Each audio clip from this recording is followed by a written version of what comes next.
Let's bike crime की कहानी।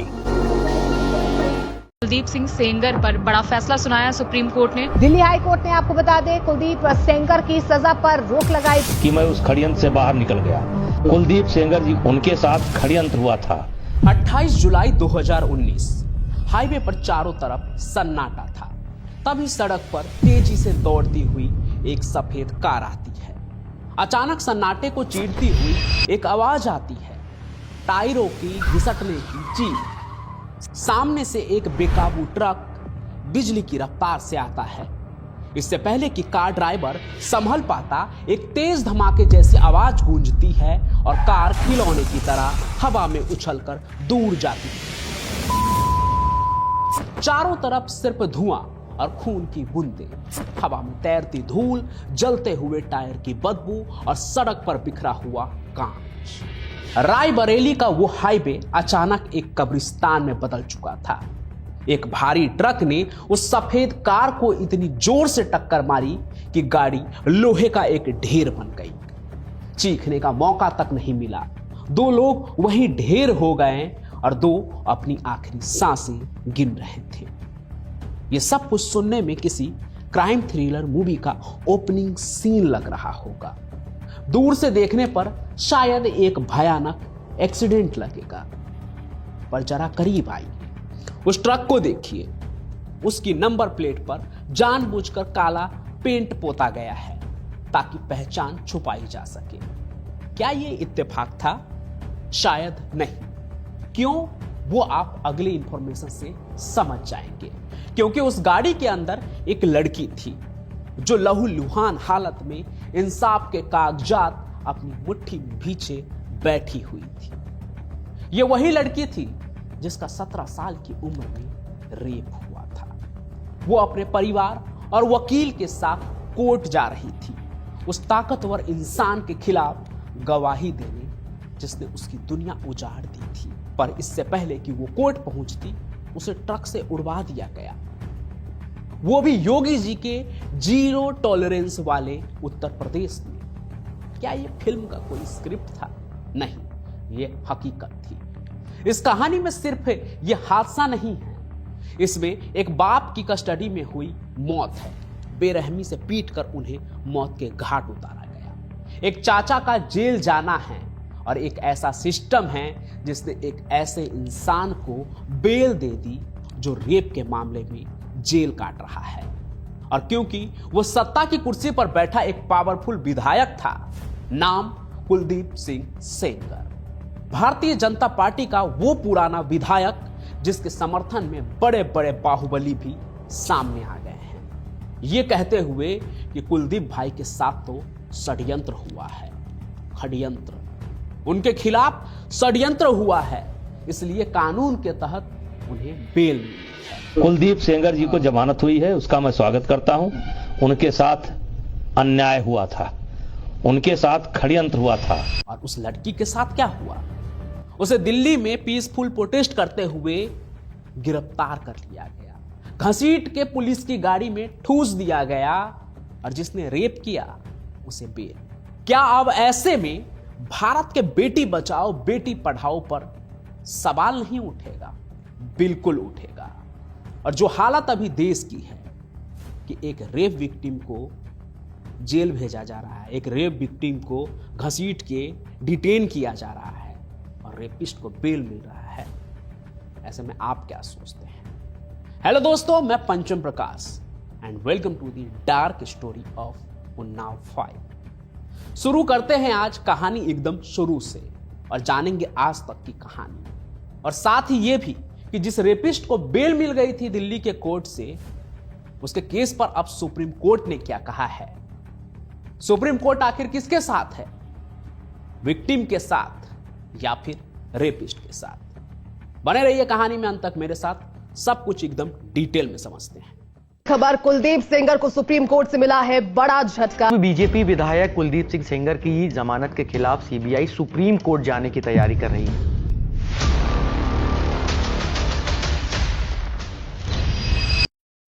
तारीख थी 4 जून 2017।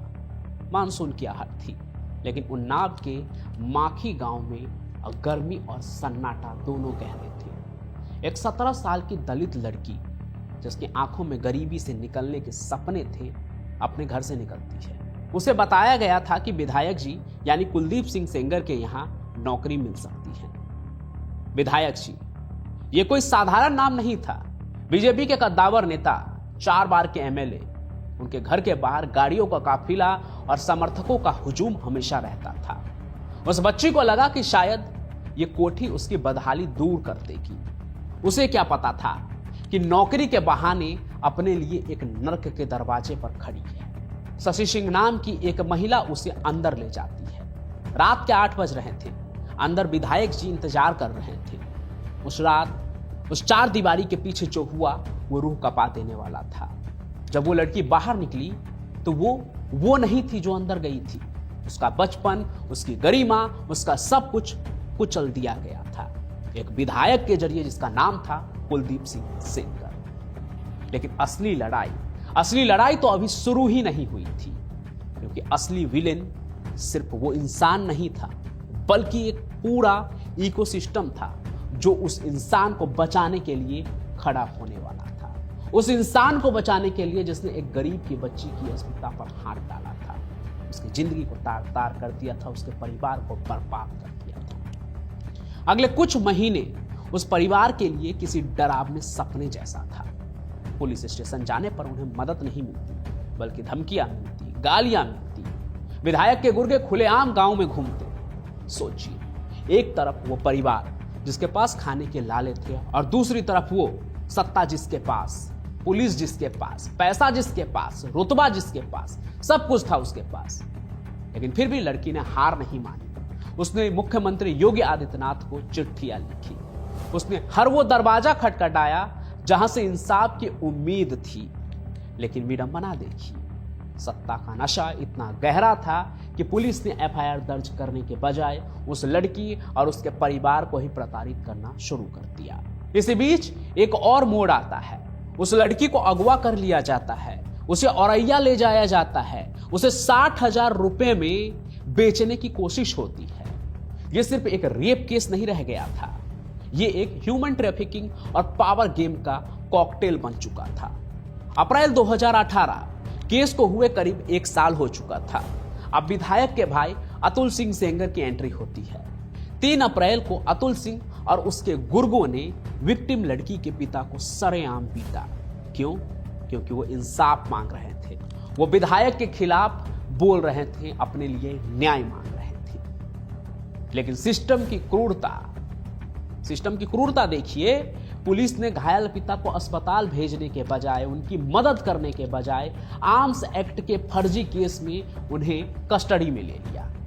पुलिस का कहना था उनके पास अवैध हथियार मिले हैं। 5 अप्रैल को उन्हें जेल हुई और 9 अप्रैल को खबर आई कि उनकी मौत हो गई है।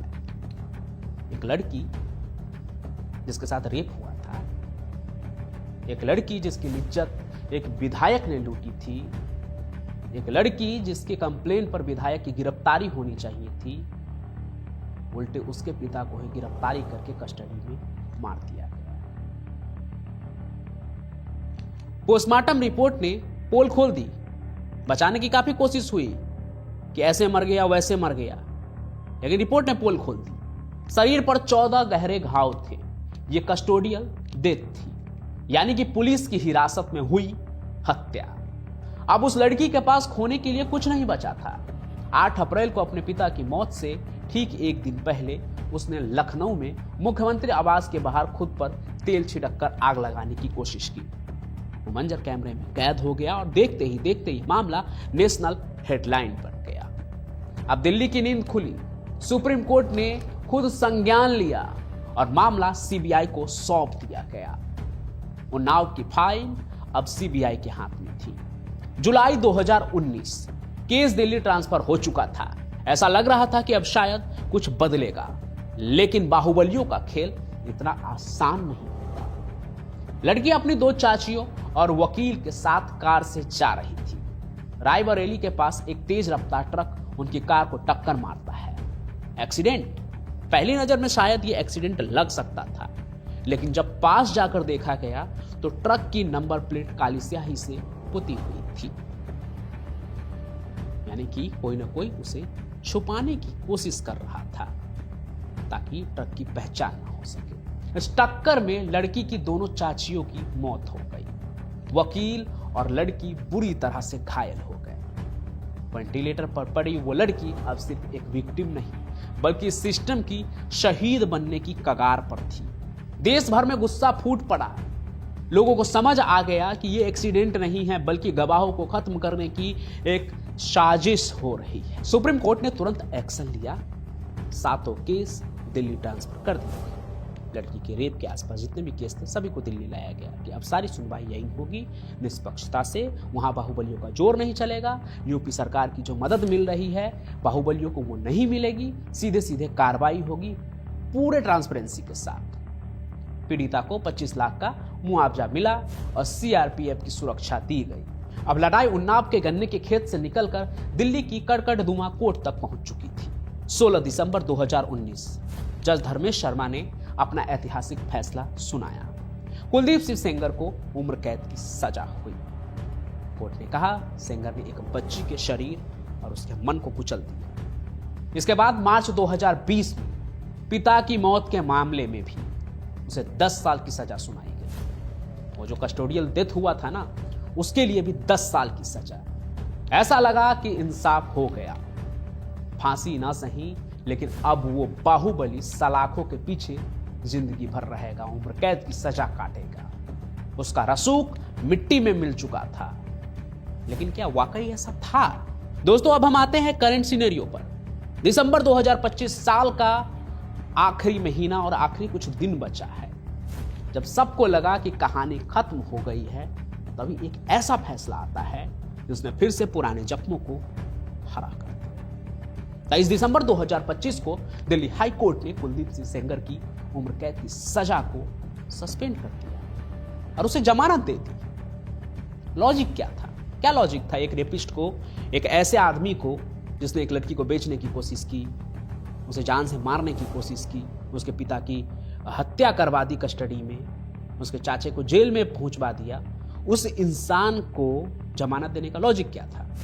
दिल्ली हाई कोर्ट ने कुलदीप सेंगर को मुख्य रूप से इस आधार पर जमानत दी कि वो पहले ही 7.5 साल जेल काट चुके हैं, जो उनके ऊपर लगी धाराओं के मिनिमम सजा यानी 7 साल से ज्यादा है। कोर्ट का मानना है कि उनकी अपील पर अंतिम फैसला आने में अभी लंबा समय लग सकता है, इसलिए इतने समय तक जेल में रखना उनकी व्यक्तिगत स्वतंत्रता का उल्लंघन होगा। रियली ये साफ साफ दिख रहा है कि सिस्टम मिलकर उन्हें बचाने की कोशिश कर रही है। नहीं तो देश में एकलौता केस थोड़ी है जिसमें देर हो रहा है, जिसके प्रोसीडिंग में देर हुई है, डेट लेट आ रही है, सबको जमानत मिल रही है। मतलब किसी और केस में किसी की व्यक्तिगत स्वतंत्रता का हनन नहीं हो रहा है, सिर्फ एक रेपिस्ट का व्यक्तिगत स्वतंत्रता का हनन हो रहा है। जैसे ही ये खबर बाहर आई दिल्ली की सड़कों पर फिर से मोमबत्तियां जल उठी। जाहिर सी बात है 26 नवंबर को सीबीआई ने आनन फानन में सुप्रीम कोर्ट का दरवाजा खटखटाया। सीबीआई ने साफ साफ कहा कि सेंगर एक खतरनाक अपराधी है। उसकी रिहाई से पीड़ित लड़की और बचे हुए गवाहों की जान को खतरा है। विक्टिम लड़की जो आज भी सीआरपीएफ के साए में जीती है, उसका कहना है कि सेंगर बाहर आया तो मेरा जिंदा रहना नामुमकिन होगा। उस लड़की का अगर आप इंटरव्यू सुनेंगे ना, द पिंच नाम के एक यूट्यूब चैनल जो जर्नलिज्म कर रहे हैं, उन्होंने उस लड़की का इंटरव्यू लिया और उस इंटरव्यू को अगर आप पूरा सुनेंगे तो आपका दिल पसीज जाएगा। आपको लगेगा कि भारत में न्याय कैसे मिल रहा है। एक लड़की और उसके साथ सिस्टम किस तरह से खिलवाड़ करता है। 2025 का ये आखिरी 2 दिन बचा हुआ है।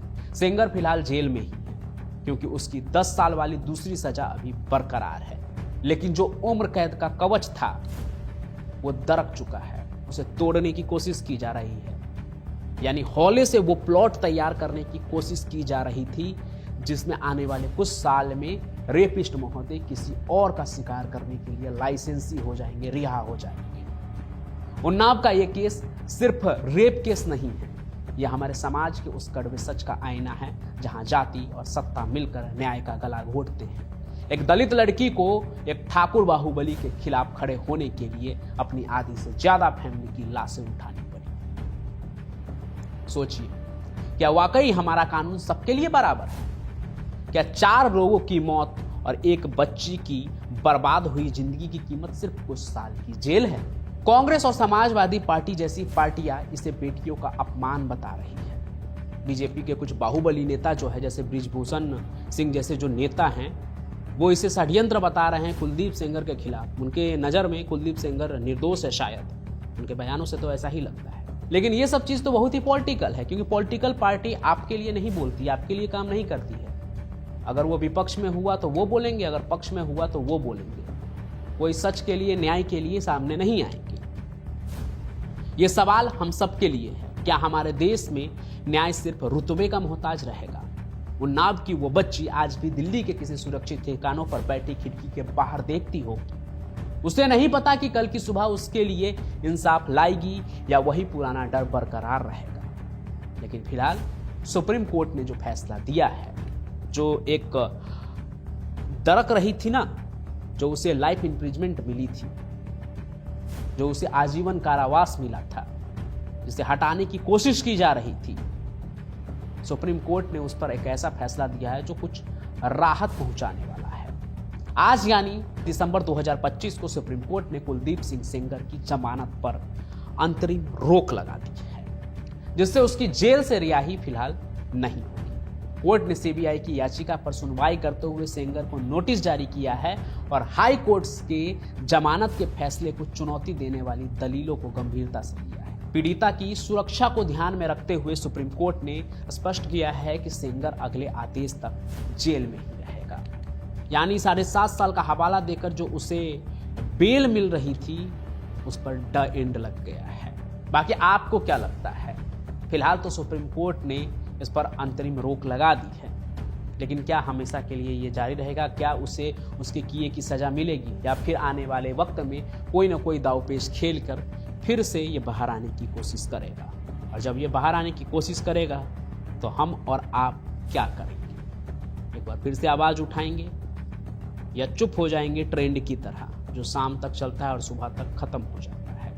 क्योंकि सिस्टम जिस तरह से काम कर रही है, उससे लोगों का भरोसा तो धीरे धीरे उठता जा रहा है। जहां एक्टिविस्ट जेल में जा रहे हैं, रेपिस्ट को बेल मिल रहा है, रेप विक्टिम को गिरफ्तार कर दिया जाता है, उसे डिटेन कर लिया जाता है। इन सभी चीजों को देखते हुए आपको क्या लगता है, वो कमेंट में जरूर लिखिएगा। इंसाफ की इस लड़ाई में हम उस लड़की के साथ खड़े हैं और आगे भी खड़े रहेंगे।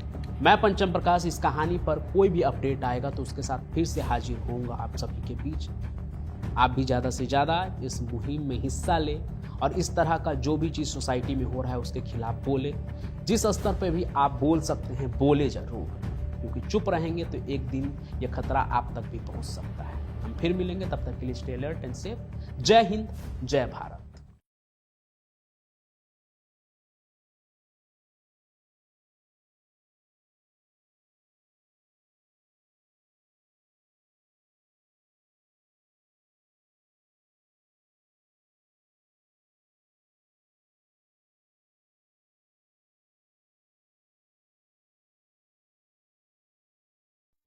आप सुन रहे थे let's mind more than radio. Follow कीजिए हमें हमारे सोशल मीडिया प्लेटफॉर्म्स पर।